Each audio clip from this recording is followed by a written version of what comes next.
Today on the Athlete's Mindset, I'm joined by Camden Kozeal, a talented infielder from Omaha, Nebraska, who's made his mark on some of the biggest stages in college baseball. Cam began his collegiate career at Vanderbilt University, where he made a big impact as a freshman in the SEC. He then brought his talents to the University of Arkansas, where he had an unbelievable past season and helped lead the Razorbacks to the College World Series. Known for his strong bat and high baseball IQ, Cam was a standout at Millard South High School and has continued to show that work ethic and competitive edge at the next level. In this episode, we dive into his decision to transfer, the mental side of playing in the SEC, and how he's grown through adversity. Cam is an unbelievable talent, and I'm excited to hear his thoughts. Let's get into it.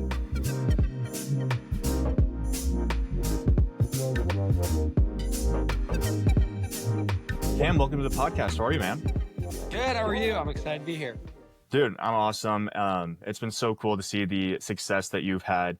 And I'd love for you to just kind of tell us about that, starting from high school, being Gatorade Player of the Year, to heading to Arkansas to the SEC. And then after 1 year there, staying in the SEC and becoming an Arkansas Razorback. Can you just talk a little bit about your journey? Yeah, I grew up in Omaha, Nebraska, and then I ended up going to high school at Millard South, and it was a great place for me. Played baseball, basketball, football my freshman year. I'm always an advocate for kids to play multiple sports. Our coaches were very good about that at Millard South, letting kids play multiple sports. So I didn't really know I wanted to do it the next level, and my body was still developing and becoming more athletic. And I played football and baseball my sophomore year, dropped basketball because I looked in the mirror and decided I'm not a basketball player. And that was about the time that colleges started recruiting me. Wichita State, and then Kansas, Nebraska, and then Oregon and Coastal Carolina came in, and that's when I knew I wanted to play college baseball. I went to PBR Futures games in Atlanta, ended up doing really well there, and then I had the opportunity to go on all 5 of my official visits that you could take at that time. I know the recruiting rule changed, but at that time you could take 5 official visits. I took them to Arkansas, Notre Dame, Oregon State, Vanderbilt, and North Carolina. And I ended up choosing Vanderbilt. And I was very, very excited about that. And I'm glad I went to school. That ended up me being able to play on the College World Series for Arkansas, and I love Arkansas. But Millard South was a great school. Coach Greg Geary was amazing. Coach Ty Wisdom was a football coach, and so is Andy Means. They're just great human beings that know how to win games and develop men. Yeah, that's awesome. That kind of leads me into my next question is just who are some people that have had a huge impact on your life and almost just made you realize that, you can be super successful in baseball and they just set you up for that success? Yeah, I'd say my mom and my dad. And I think that's just my answer. I think my dad, he showed me how to put in early mornings and late hours. He was a grounds crew worker and a PE teacher. So 2 pretty nitty-gritty jobs, blue collar family. The rest of my family's from central Nebraska and Custer County and Garfield County. I learned from my mom. She's like the perfect model of hard work. She will do anything for her family. I'm the oldest of 7 kids, so she's a trooper. Yeah. If mom's out there, you know how it is. So I just had very good role models for my parents, and they raised me very well. And I'd say they're 2 of my biggest heroes. But of course, there are guys I like to watch on the baseball side, but my mom and my dad were my biggest influence. Yeah, I love that answer. I think a lot of us will stay the same. I think it's so easy to see all the hard work that our parents put in for us and just recognize that and say, why would I not give my best effort if they've done everything for me to be where I am today? So let's get into the baseball side. What kind of led to your decision of committing to Vanderbilt?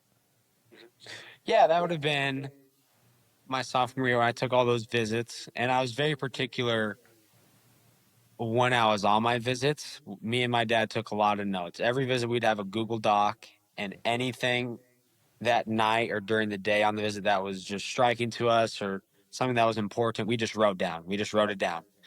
And by the end of those visits, we had 2, 3, 4 pages long of Google Docs of just information about the school and maybe to my situation in particular. And we used a lot of that information, just the visits and how we felt comfortable. And we applied that to a Google Sheet thing. And we ranked every school in like 20 or 30 different categories. And we gave them a rating on 1 through 6 because I added Nebraska in there just as another school. So 1 through 6. Because I took unofficial visits to the local schools here. I took them to Nebraska, Creighton, and UNO. And so I ranked all those schools just according to those 20 or 30 categories. And Arkansas and Vanderbilt were the two highest by quite a far margin.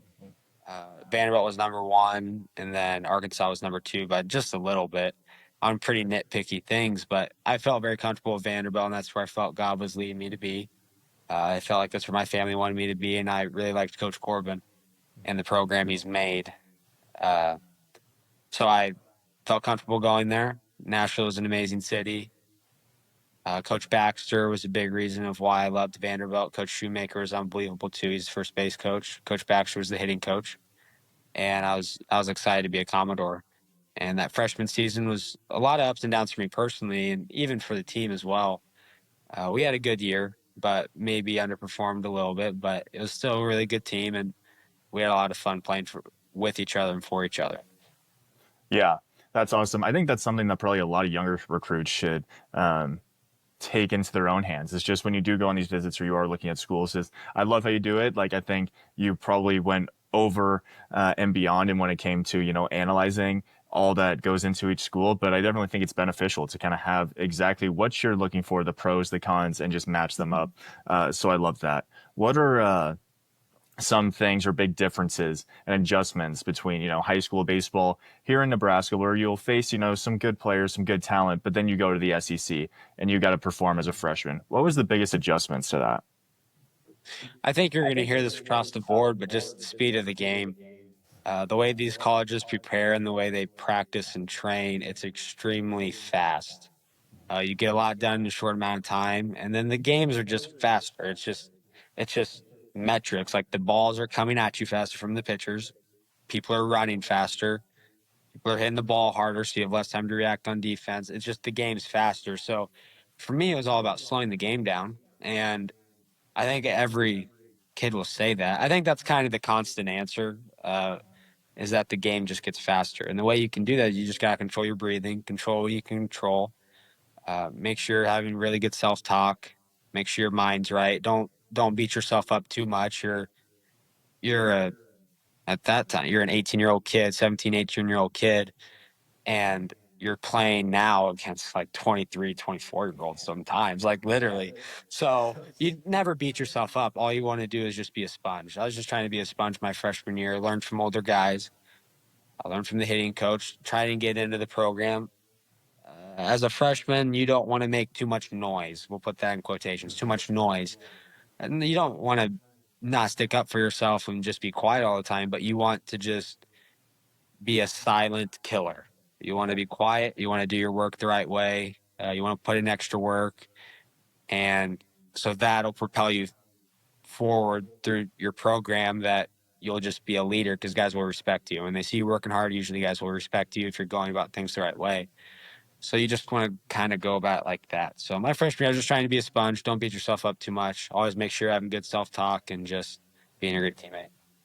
Yeah, I definitely put a whole bunch of pressure on myself going into my freshman year, and very similar to your situation is going to a whole new state, a new place, and you kind of just got to figure it out on your own. You have your support system, but you do got to figure it out.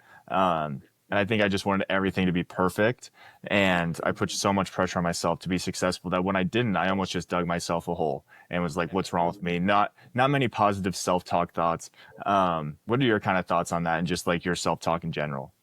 Yeah, I am a big self-talk guy. And I get a lot of what I say and what I do from Nate Trosky. He's an infield guy and he's been a scout with the Brewers for an extremely long time. And he's kind of been one of my big baseball mentors throughout the years that I like to talk to and text and call.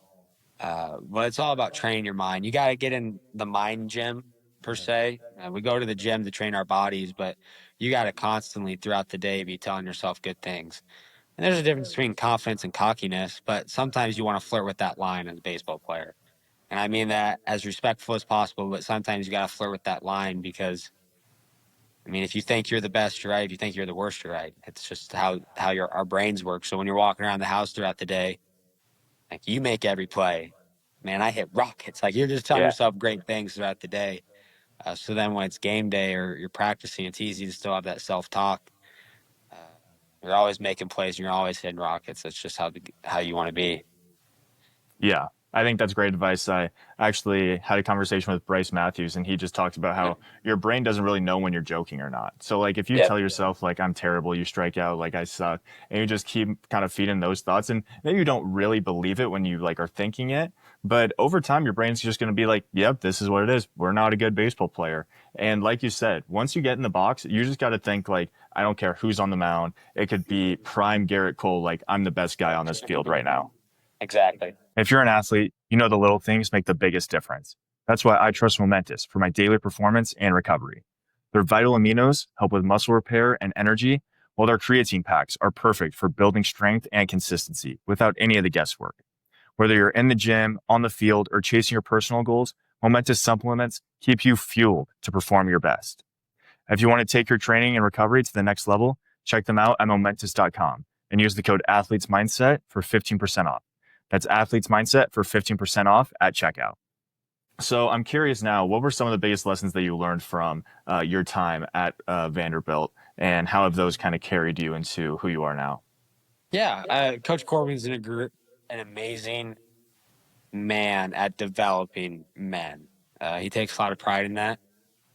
He does a great job shaping a program, and a lot of those things are done in the classroom with that program, and they just do an amazing job. I learned how to do the little things right, but I think my parents from an early age laid the foundation for that. But Coach Corbin and Vanderbilt just kind of reinforced that in a way. But I take away doing the little things right and doing them with pride and integrity and just doing the right thing when no one's looking. That's something that's important to Coach Corbin. Yeah, that's huge advice. I think pretty much any athlete that's had a lot of success will tell you that. It's cool when you hit the home runs and everyone sees all the cool things you're doing, but they don't understand that that's just kind of the tip of the iceberg, and there's so much that has gone into all that you have done. So now getting into becoming a Razorback, what led to that decision to head to Arkansas? Yeah, there were some. So it would have been last summer. I was playing the Cape Cod League in Massachusetts. I was playing for the Bourne Braves. Great team, great coach.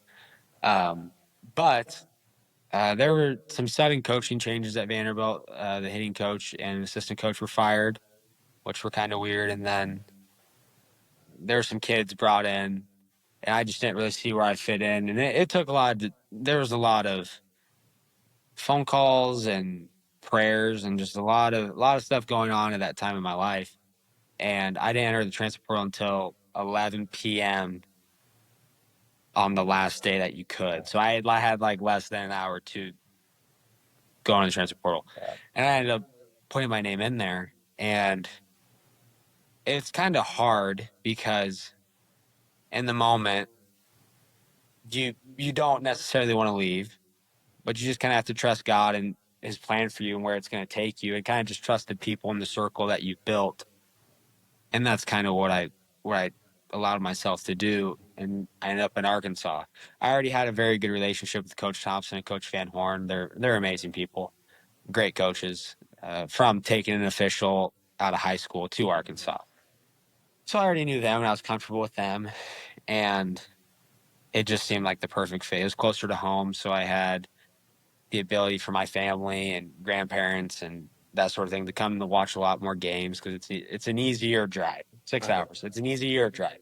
Yeah. Uh, so it just turned out being the perfect fit. A lot of blue collar kids in Arkansas, kids who kind of just want to stick their nose in it. Coach Hunter Bell, I think he's the best strength coach in the entire country, and I would go to war with that man every day of the week. It's just an amazing program and a lot of special people in that building. Yeah, that's awesome. What do you have to say about just the culture at Arkansas? You show up, and it seems like you just made a big splash. Like, you showed up, you were swinging, and you were a guy that they couldn't keep out of the lineup. But when you watch the Arkansas Razorbacks, you understand there's so much culture that, like, to be a good baseball team, it's not just about the talent. It's about, the nitty gritty, the details that make this team who they are. How would you describe the culture at Arkansas? I think there's certain characteristics of all great teams that they just kind of all have in common, and I think we had some of those. It's a group of guys who genuinely enjoyed being around each other, a big group of friends. That's just what it was. There was a lot of great guys. There was a lot of great human beings that just loved playing with each other. You have Charles Davlon from Canada, Brent Iredale from Australia. You have Hawaiians everywhere. You have all these guys from all these different backgrounds, but they were just very humble, kind, very, very good people, and extremely competitive and talented at what they do. But we just made a great group. Loved playing with each other. Spent a lot of time outside of the field with each other, and that kind of when you're able to spend time off the field with each other, you're just developing deeper friendships, and that enables you to be more competitive on the field with each other. You just have a closer bond. So I think that's what that group really had.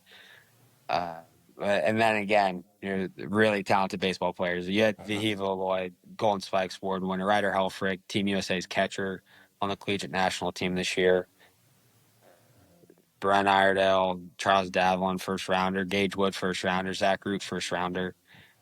Logan Maxwell's with the Yankees now, and I could just keep going on and on because there were some. I think we had Arkansas had the most players drafted this year than ever at the University of Arkansas. So it was a really good baseball team, but they were even better people, and that's what made it fun. Yeah, I think once you kind of get to know your teammates, and I mean that's the same thing as at the University of Portland is we hung out every day. So like we were at practice together with your boys every day, and then you get done and you're hanging out with them after. And it almost just once the game starts, like they are your best friends. Like they're guys that you don't want to let down, and you trust them pretty much with your life. So I think that's just huge and really creates a good chemistry and culture at a school. So now going into the mental side, how do you just stay consistent throughout a long season? Baseball is one of those sports where there's so many ups and downs. It's like a roller coaster if you let it be. How do you stay consistent through a long season? Yep, keep the main thing the main thing. You're there to win baseball games. I am not a stats guy. I I never ever look at stats during the middle of a season or at any part of the season. Uh, if they're going good, quote unquote, like if they're going good, then they'll get in your head. If they're going bad, they'll get in your head and just think you're a terrible baseball player, or they'll make you think you're the best baseball player in the world, and you're going to get humbled really quick. Yeah. So I'm not a stats guy. I think if I give any advice to people, I would say don't look at stats ever during a season. It's just no good. Um, be there to win baseball games. You got to be there to win baseball games, and that takes care of a lot of extra thoughts in your brain. If you're competitive and there to win, it just kind of takes care of itself. And I think that's very important. You got to eat, sleep, and drink the right things. You got to take care of your body. If your body feels like it's supposed to, and you're not putting crap in your body and staying up all night and doing that sort of thing, you'll have a more successful career and a better season if you do those little things right off off the field. Um, More mental side things. When I step on the field, I want to feel 10 foot tall and bulletproof. I want to feel like I'm the best player in the world. Nobody can get me out. I can make every play. Kind of the Muhammad Ali effect. Like you just keep telling yourself how great you are, and it's flirting that line between confidence and cocky. But I mean, don't boo nobodies. Yeah, Uh, exactly. I love that. so it's just, and sometimes you got to flirt with being the villain too. It's kind of like when Michael Jordan would like make up stories in his head to just get himself going and entertain himself. Sometimes you have to do that too, just kind of because baseball is a long, monotonous game. It's just kind of it's mellow, but every once in a while you just need a little fire in you, so you kind of make up stories. I like to journal. Journal is one of my favorite things to do. That keeps me grounded throughout the season. I like to do that before every game and go up there and journal and pray and read and listen to Gregorian chants. Calms my heart, slows my heart down. So I really like doing that. I like to read too. Read before games keeps you grounded. Yeah. It's It's so funny because I mean, I feel like all baseball players go through that, but like it's part of you that needs to like get as amped up as possible, as fired up. Like I'm the man in the arena. When I walk into the box, like everyone's here to watch me. But then also, like you said, like it's so important to, stay grounded, like stay calm. You don't want your heart racing too fast when you're in the box. Um, when it comes to journaling, what are kind of some things that you do journal about? I journaled, still do, but when I was playing, a lot of it was just, 3 wins from the day before. It could be a good round of BP. It could be, I think I got better at something, and then just a few things I'm grateful for. What is goes into your kind of journaling experience? I started doing in high school, I tried to journal down something every day that I learned. So I tried to learn something new every day. And then that kind of transitioned into I just started writing about what I did throughout the day. Uh, and now I just kind of write about a whole bunch of stuff. I write about what I do throughout the day, ideas I have, prayers I have, baseball stuff. Specifically before games, when I journal, I like to, it's like a self talk journal about, not about how good you are at baseball, but like your confidence level. Like not manifesting, but like speaking it into existence, maybe. Like, because some days you're going to show up to the baseball field and you're going to not feel like the man. Like you're just not going to, you're not going to feel like it. And I mean, there's an old saying that a third of the days in the year you're going to feel terrible. A third of the days you're going to feel okay, and a third of the days you're going to feel great. If you can only be good a third of the time, you're not going to be a very good player because you're going to miss out on training, all this other stuff. So basically, feeling good is overrated. You just need to be consistent and you need to have a strong work ethic and, I mean, go out there and win every pitch, win every game. Yeah, I love how you just always bring it back to like the goal is to win baseball games. I think so many players maybe get stuck into their own stats, their own egos of like, oh, I needed to do this for the people that think this. Have you struggled at all with, maybe caring what other people think or trying to look like the best baseball player instead of just being it? I mean, your stats would say differently because you just ball out. But what would you say to kind of young players that maybe, want to make it seem like they're good or do all this instead of really just putting in the results? Yeah, I think the key for me to not think that is from an early age. I never had social media. I didn't have social media until freshman year of college, like like going into freshman year of college. So then I think a lot of times when kids are on social media, especially baseball players, and they see all this stuff on X or Instagram or whatever, you just compare yourself and you start comparing. And I think baseball is an easy game to compare because you can just compare stats right away. It's like, and when kids do that, and it's just so much comparing and so much showcase and that sort of thing, like that's not the main thing. The main thing is to win baseball games and to be the best player you can be and develop. So I think that was key for me, not having social media until I was mature enough in my head to be able to handle it. So I think that's something that's worth it. Yeah, that's huge. Um, what has been the best advice that you've gotten regarding just the mental side that's maybe just, lasted with you for a long time or throughout your whole career? Steve Springer, he was the Blue Jays hitting coach for a long time. He just said, you always want to be 10 foot tall and bulletproof. And you can kind of go down a rabbit hole of what that means, but it's just like nothing can break me. Like I'm Yeah. unbreakable. What does that mean to you? I'm freaking gladiator, baby. Yeah. I'm the gladiator in the arena. When I walk to that plate, I'm the best hitter in the world. No one can get me out. When I'm on defense, I'm making plays and you're out. You have no fear ever in the back of your mind, no hesitation. When you're in the batter's box, you're go, go, go until it's a ball. And you're just ready to go. You're ready to hit a laser right back up the middle. Uh, so I don't know. I have a lot of little mantras and a lot of little sayings, and I like to journal about them and write them down. And I'll write them on my glove. GYMR, that's a Trotsky thing. That's get your mind right. I have that on all my gloves. Also on my glove, I'll draw a little dot, a little dot on my glove. And that's like my breathing dot. So if I'm ever getting sped up, like sometimes you are sped up. Like I'm not. No one's perfect. Like no Yeah. freaking Corey Seager's not perfect. Like everyone, we're all human. So it's just being conscious of it and catching yourself in it. And if I'm spiraling in my head when I'm on defense, I'll just look at my dot, do a couple deep breaths, and I'm back to center. Or when I'm hitting, I have a breathe sticker and maybe you're spiraling and you just need to get back to center. So my dot's my center. I also, when I walk up to the plate, I look at the flagpole because every stadium has a flagpole and they all have that little gold ball on the On the top. top. Yeah. Yes. And that's universal. Like they're at every stadium. So that's kind of my center point to look at. Like I'm walking up to the plate.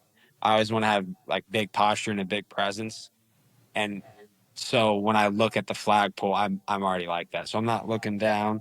So I'm going up there confident and I look confident. And if the pitcher looks at you and you look like you're defeated before you even get up there, you're screwed. Like look like you want to be there and you're gonna kick his butt.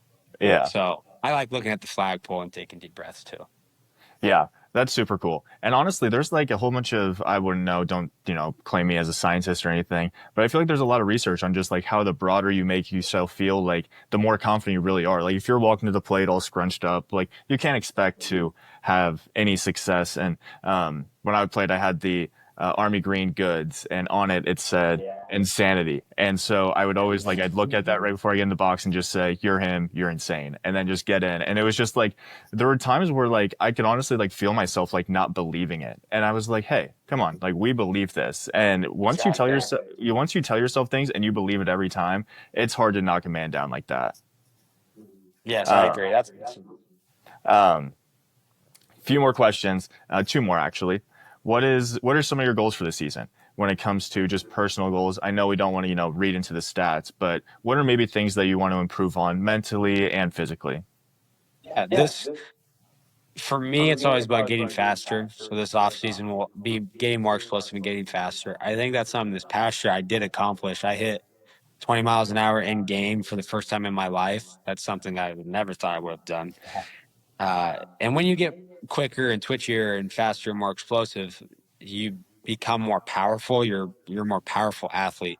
So I think that kind of translated to my hitting. Like it did. It translated to my hitting and just being able to be more explosive and hit the ball harder and farther. It's just how the body works.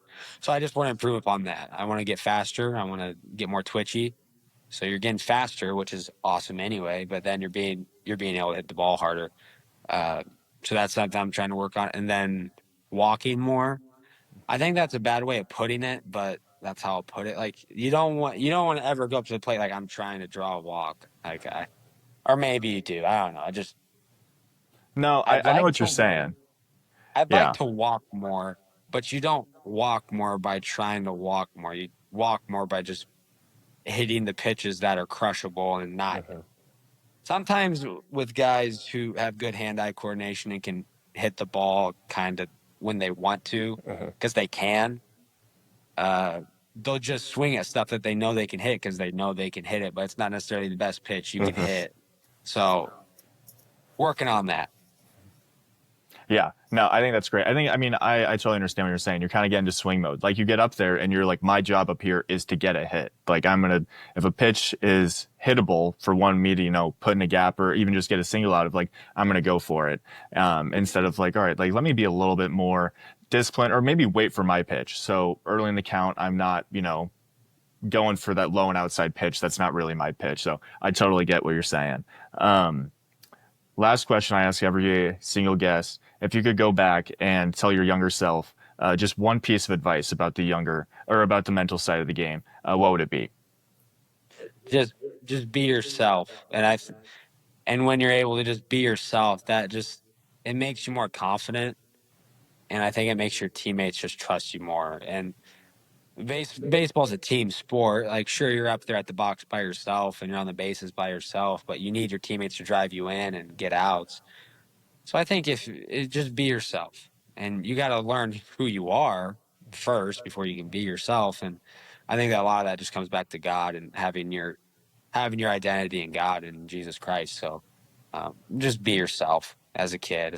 Like, don't try to be someone you're not. Don't try to be cool or just be yourself, and that'll translate into your mental game. You'll just be more self assured and confident in yourself. And even if you're not the greatest baseball player, at least you'll go down being yourself and not looking back on your career and being like, I was just a poser and I was just trying to please everybody and just fit in. No, just be yourself and find a good group of people to play with. Exactly. I mean, I think a lot of people need to hear this, but it's better to be disliked for who you are rather than liked for who you're not or who you're trying to be. Um, I actually just thought of one more question that, you accomplished pretty much every single baseball player's dream from Omaha, Nebraska playing in the College World Series. What was that experience like? It was amazing. It Yeah. was really unique to me and my family, just because of my dad's story of always being on the grounds, Grit Rosenblatt, and then at TD Ameritrade and then Charles Schwab. It was just really cool. I grew up running around those stadiums. I know how much it means to the city. I I mean, I helped my mom work concession stands and CHI for the Creighton basketball game. So I live in Midtown. Yeah. So going to the College World Series games for my family was closer than actually going to my high school games at Millard South, where it Yeah, was that's hard to crazy. meet.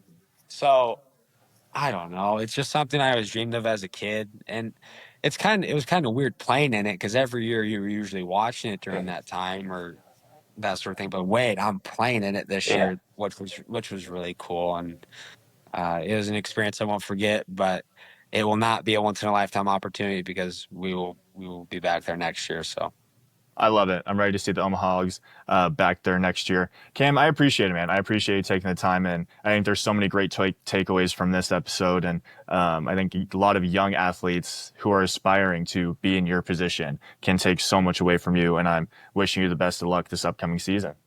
yes, of course. Thank you so much. Yes, sir. See you, Cam. Thank you again to Cam for sharing his journey and insight into the mental side of the game. If you enjoyed this conversation, make sure to subscribe, leave a review, and share it with someone who would find it valuable.